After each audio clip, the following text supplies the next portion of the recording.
जुआ सट्टा गैम्बलिंग, क्या इन सब से आप थक चुके हो? इतने लॉस हो जाने के बाद भी आप इसको नहीं रोक पा रहे हो? 25 दिन में पैसा डबल, पैसा ही पैसा होगा। फाइनेंशियल गेन के लिए चालू करी हुई जर्नी कब फाइनेंशियल बर्बादी का कारण बन गई, आपको ही पता नहीं चला। फैमिली से कॉन्फ्लिक्ट, गुस्सा, चिड़चिड़ापन, काम से ध्यान भटक जाना, अब तक जो फन था वो कब एडिक्शन में तब्दील हो गया और कब लत बन गया, उसको ही पता नहीं चला।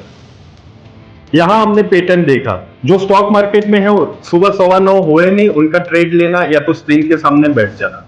वो क्यों? क्योंकि वो उनको हाई दे रहा है। कहीं क्रिकेट में लोग सट्टे जुआ कर रहे हैं, उनको क्रिकेट में एंटरटेनमेंट खत्म हो गया, देश के प्रति भावना खत्म हो गई है, उनका अपना जो बेट लगा है उस पर क्या गेन हो रहा है या तो क्या लॉस हो रहा है, उस पर उनका फोकस रह रहा है। बार बार के लॉस जो हो चुके हैं उसको रिकवर करने के चक्कर में वो लोग फिर से उस अमाउंट को डबल कर रहे हैं या तो पैसों की बर्बादी कर रहे हैं। अब वो पैसा खुद के प्राइमरी बिजनेस या तो प्रोफेशन से तो आ नहीं रहे, तो उसके लिए वो लोगों से लोन ले रहे हैं या तो कहीं किसी के साथ उधारी कर रहे हैं, फैमिली में कॉन्फ्लिक्ट हो रहे, फैमिली से झूठ बोल रहे। तो ये जो पैटर्न डेवलप हो जाता है माइंड में, जो एक गैम्बलिंग का, क्योंकि हर एक चीज में उनको जुआ सट्टा या तो गैम्बल करना ही दिख रहा है। कभी कभी आजकल नए तौर पे ऑनलाइन गैम्बलिंग भी बहुत चल रही है और उसके लिए उसके पीछे में होने वाले फ्रॉड भी बढ़ गए हैं। तो कहीं ना कहीं ये गैम्बलिंग डिसऑर्डर माइंड को विक्टिमाइज कर रहा है और उस ट्रैप में आप फंस चुके हो। तो गैम्बलिंग के पीछे की मैकेनिज्म और सॉल्यूशन को समझते हैं। सुबह उठते हो, शेयर बाजार स्टॉक मार्केट को देखते हो, 9:15 बजे नहीं कि आपका ट्रेड लेना चालू हो गया। जो चीजें बिगड़ गई है उसका सॉल्यूशन अवेलेबल है।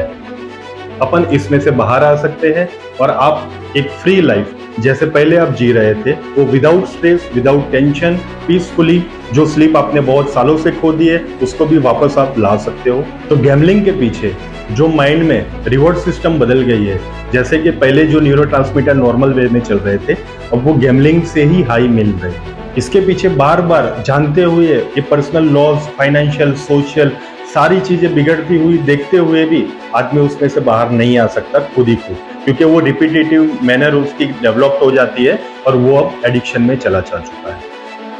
तो गैम्बलिंग एडिक्शन को रोकने के लिए हमें ये समझना है, पहले तो इस ट्रिगर को आइडेंटिफाई करो, आप समझो, आप इनसाइट में आओ कि जो चीजें बिगड़ गई है उसका सॉल्यूशन अवेलेबल है।